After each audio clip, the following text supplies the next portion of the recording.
आइए दोस्तों, हमारे पवित्र बाइबल वचन चैनल में आपका स्वागत है। चलो शुरू करें।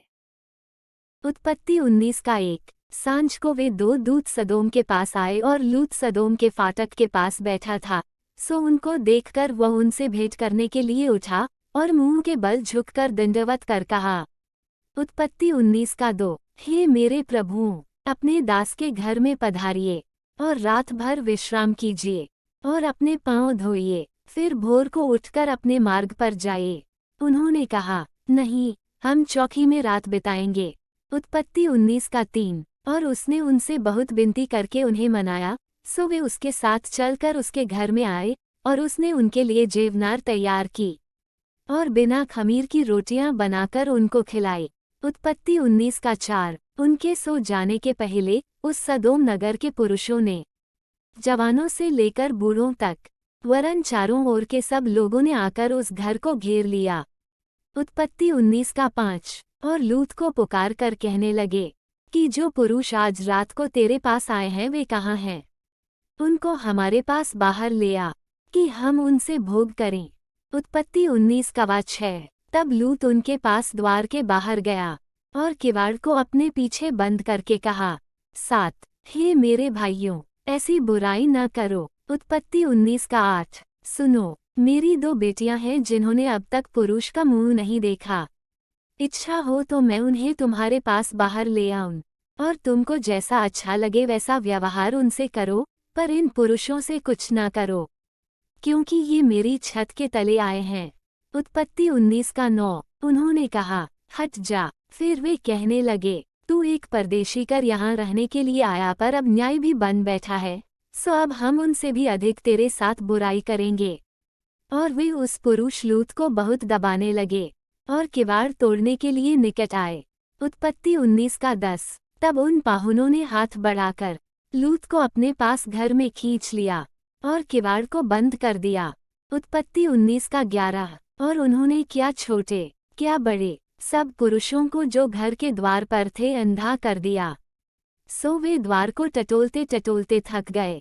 उत्पत्ति 12। फिर उन पाहुनों ने लूत से पूछा, यहाँ तेरे और कौन कौन हैं?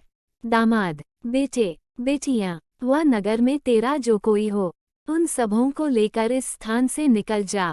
उत्पत्ति 19 का 13। क्योंकि हम यह स्थान नाश करने पर हैं, इसलिए कि उसकी चिल्लाहट यहोवा के सम्मुख बढ़ गई है और यहोवा ने हमें इसका सत्यानाश करने के लिए भेज दिया है। उत्पत्ति 19 का 14। तब लूत ने निकलकर अपने दामादों को, जिनके साथ उसकी बेटियों की सगाई हो गई थी, समझा के कहा, उठो, इस स्थान से निकल चलो, क्योंकि यहोवा इस नगर को नाश किया चाहता है। पर वह अपने दामादों की दृष्टि में ठट्ठा करने हारा सा जान पड़ा। उत्पत्ति 19 का 15। जब पौ फटने लगी, तब दूतों ने लूत से फुर्ती कराई और कहा कि उठ, अपनी पत्नी और दोनों बेटियों को जो यहाँ है ले जा, नहीं तो तू भी इस नगर के अधर्म में भस्म हो जाएगा।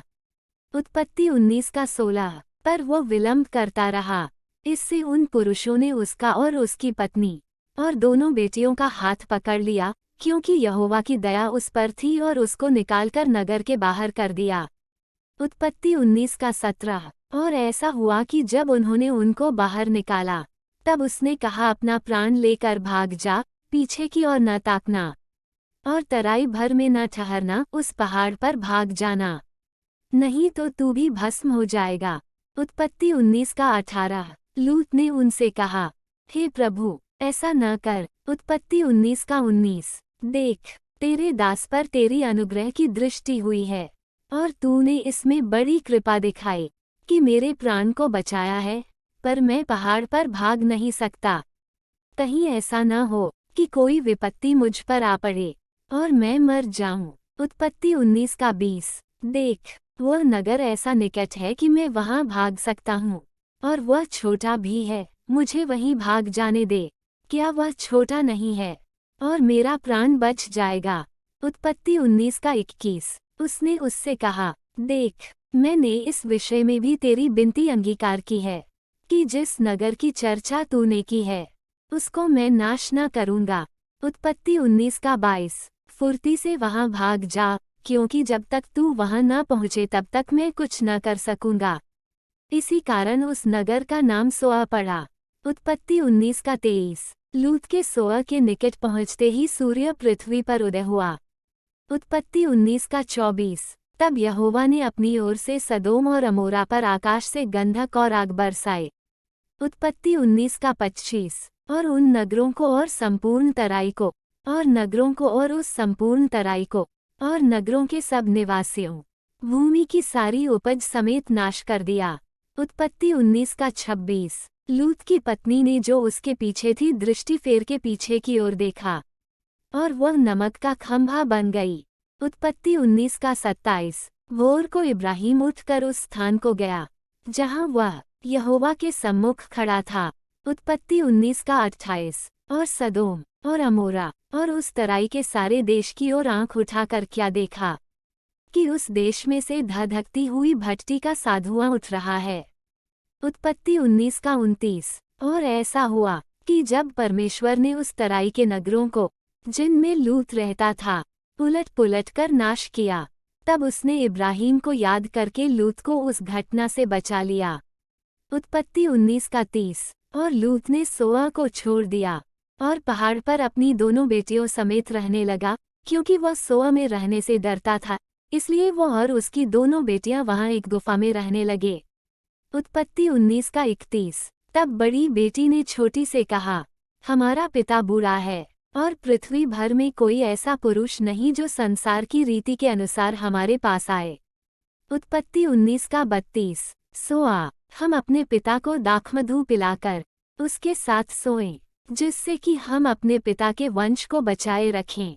उत्पत्ति 19 का 33। सो उन्होंने उसी दिन रात के समय अपने पिता को दाखमधु पिलाया। तब बड़ी बेटी जाकर अपने पिता के पास लेट गई, पर उसने न जाना कि वो कब लेटी और कब उठ गई। उत्पत्ति 19 का 34। और ऐसा हुआ कि दूसरे दिन बड़ी ने छोटी से कहा, देख, कल रात को मैं अपने पिता के साथ सोई, सो आज भी रात को हम उसको दाखमधु पिलाएं, तब तू जाकर उसके साथ सोना कि हम अपने पिता के द्वारा वंश उत्पन्न करें। उत्पत्ति 19 का 35। सो उन्होंने उस दिन भी रात के समय अपने पिता को दाखमधु पिलाया, और छोटी बेटी जाकर उसके पास लेट गई, पर उसको उसके भी सोने और उठने के समय का ज्ञान न था। उत्पत्ति 19 का 36। इस प्रकार से लूत की दोनों बेटियां अपने पिता से गर्भवती हुई। उत्पत्ति 19 का 37। और बड़ी एक पुत्र जनी, और उसका नाम मोआब रखा, वह मोआब नाम जाति का जो आज तक है मूल पिता हुआ। उत्पत्ति 19 का 38। और छोटी भी एक पुत्र जनी, और उसका नाम बेनमी रखा, वह अम्मोन वंशियों का जो आज तक है मूल पिता हुआ। वीडियो देखने के लिए आपका बहुत बहुत धन्यवाद। परमेश्वर आपको और आपके परिवार को आशीष दे। आमीन।